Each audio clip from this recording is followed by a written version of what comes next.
This bill retains its draconian and colonial provisions. It offers no new ideas to bring our post offices into the 21st century. आपको वैसे भी अपने देश पे तो भरोसा रहता नहीं है। आपने तो हमेशा देश को नीचा दिखाने का ही काम किया।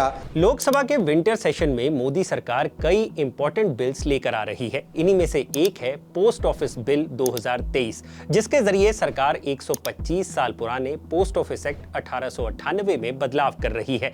लेकिन इन बदलावों पर विपक्ष ने अपनी आपत्ति जताई है, क्योंकि सरकार जो पोस्ट ऑफिस बिल में चेंजेस लेकर आ रही है, उससे सरकार को ये अथॉरिटी मिल जाएगी कि वो किसी भी शख्स के लेटर को खोल सकती है।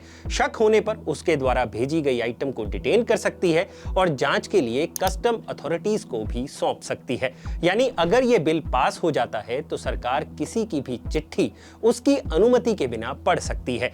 4 दिसंबर को यह बिल राज्यसभा में पास हो चुका है और 13 दिसंबर को इसे लोकसभा में डिस्कशन के लिए पेश किया गया, जहां विपक्षी नेता शशि थरूर ने इस बिल को ड्रैकोनियन लॉ की तरह बताया। लेकिन क्या आपको पता है 1986 में राजीव गांधी सरकार भी एक ऐसा ही बिल लेकर आई थी, जिसे नाम दिया गया था Indian post office amendment bill 1986।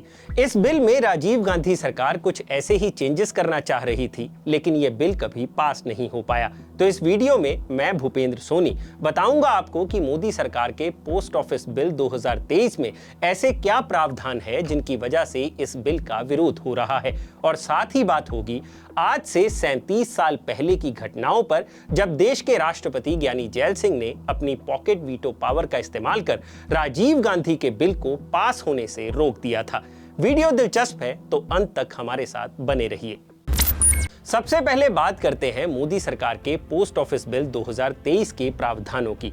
इस बिल का मेन एजेंडा है इंडियन पोस्ट ऑफिस से जुड़े 125 साल पुराने कानूनों में बदलाव करना, क्योंकि आज भारत का पोस्ट ऑफिस सिर्फ चिट्ठी की सेवाओं तक ही सीमित नहीं रह गया है। इसके दायरे में और भी कई तरह की सर्विसेज आ चुकी हैं। लेकिन इस बिल के सेक्शन 9 के प्रावधान किसी को भी चिंता में डाल सकते हैं।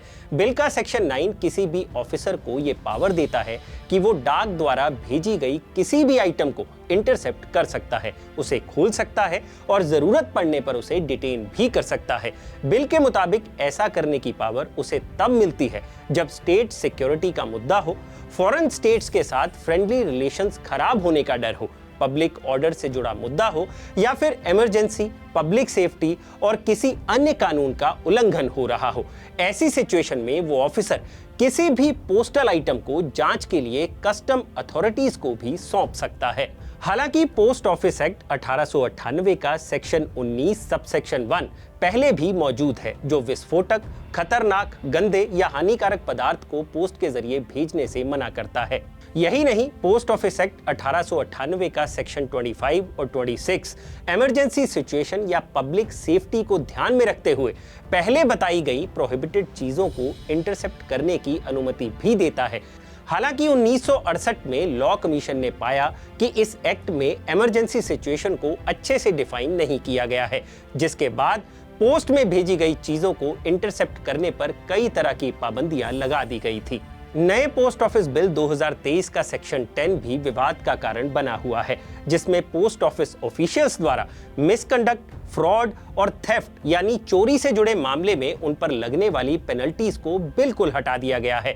यही नहीं, अगर कोई व्यक्ति पोस्ट ऑफिस की सर्विसेज का इस्तेमाल करता है और वो उसकी फीस पे नहीं कर पाता है, तो उससे वो पैसा ऐसे ही वसूला जाएगा जैसे लैंड रेवेन्यू से जुड़े एरियर्स के मामले में पैसा वसूला जाता है। इसके अलावा नए बिल में से 1898 के एक्ट का सेक्शन 4 भी हटा दिया गया है, जो लेटर्स को एक जगह से दूसरी जगह ले जाने का विशेषाधिकार सिर्फ केंद्र सरकार को देता है। हालांकि 1980 से ही प्राइवेट कुरियर सर्विसेज ने इस सेक्शन का दुरुपयोग शुरू कर दिया था, क्योंकि इस सेक्शन में यह स्पेसिफाई नहीं किया गया था कि लेटर का अर्थ क्या होता है।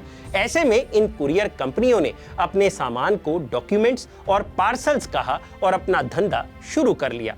लेकिन अब सरकार ने इस फिजूल सेक्शन को नए एक्ट से हटा ही दिया है। हालांकि नए बिल में सरकार ने प्राइवेट कुरियर कंपनियों को भी इसके एम्बिट में शामिल कर लिया है, यानी अब ना सिर्फ सरकारी डाक बल्कि प्राइवेट कुरियर पर भी ये सब नियम लागू हो जाएंगे। हालांकि कांग्रेस नेता शशि थरूर ने लोकसभा में इस बिल का विरोध किया है और कहा है कि इस बिल में ड्रैकोनियन और कॉलोनियल प्रोविजंस तो हैं, लेकिन कोई नया आइडिया नहीं है। यानी कुल मिलाकर बात इतनी है कि इस बिल को विपक्ष किसी की भी निजता का हनन बता रहा है। लेकिन ऐसा नहीं है कि कांग्रेस के वक्त में ऐसा कानून नहीं आया था। इंदिरा गांधी की मौत के बाद राजीव गांधी देश के प्रधानमंत्री बने और आज से 37 साल पहले साल 1986 में राजीव गांधी सरकार Indian post office amendment bill 1986 लेकर आई। इस बिल में जो प्रावधान थे उनके मुताबिक सरकार को किसी की भी चिट्ठियां पढ़ने का अधिकार मिल जाता, जिसके चलते प्रेस की स्वतंत्रता तक भी बाधित हो सकती थी। उस वक्त देश के राष्ट्रपति थे ज्ञानी जैल सिंह, जिन्हें इस बिल में काफी कमियां नजर आई और उन्हें लगा कि इस बिल की वजह से भारतीय नागरिकों के राइट टू प्राइवेसी का हनन होगा। ज्ञानी जैल सिंह ने 2 बार इस बिल में चेंजेस करने का आग्रह भी किया, लेकिन जब राजीव गांधी सरकार इस मामले पर टस से मस नहीं हुई तो जैल सिंह ने अपनी पॉकेट वीटो पावर का इस्तेमाल किया। असल में लोकसभा और राज्यसभा में बिल पास होने के बाद राष्ट्रपति के पास फाइनल अप्रूवल के लिए जाता है। राष्ट्रपति अगर उस बिल से सहमत होते हैं तो उसे एक्सेप्ट कर लेते हैं और अगर असहमत होते हैं तो उस बिल को दोबारा विचार के लिए संसद को भेज देते हैं। लेकिन एक तीसरी पावर भी राष्ट्रपति के पास होती है, जिसे पॉकेट वीटो कहते हैं, जिसके तहत राष्ट्रपति ना तो बिल को पास करता है और ना ही वापस भेजता है, वो बस उसे अपनी पॉकेट में रख लेता है। ज्ञानी जैल सिंह ने ऐसा ही किया, जिसके चलते राजीव सरकार उस बिल को पास नहीं करा पाई। जैल सिंह पहले ऐसे राष्ट्रपति थे जिन्होंने पॉकेट वीटो का इस्तेमाल किया था। वैसे उस वक्त की राजनीति को समझने वाले ये भी मानते हैं कि ज्ञानी जैल सिंह को इस बिल से इतनी दिक्कत नहीं थी जितनी उन्हें राजीव गांधी के उनके प्रति रवैये से थी, जिसके चलते पोस्ट ऑफिस बिल तब पास नहीं हो पाया था। खैर, अब ना तो ये कांग्रेस का वक्त है और ना ही राष्ट्रपति और सरकार में कोई मनमुटाव, तो देखना ये होगा कि कब ये बिल संसद से पास होकर एक कानून की शक्ल लेता है। बाकी इस बिल के पास होने के बाद बेशक किसी पार्सल पर यूजर नेम आपका हो, लेकिन पासवर्ड सरकार के पास ही रहेगा। आपका इस बारे में क्या कहना है, हमें कमेंट सेक्शन में जरूर बताइएगा। बाकी जानकारी अच्छी लगी हो तो वीडियो को लाइक और शेयर जरूर करें और अनकट को सब्सक्राइब करना मत भूलिएगा।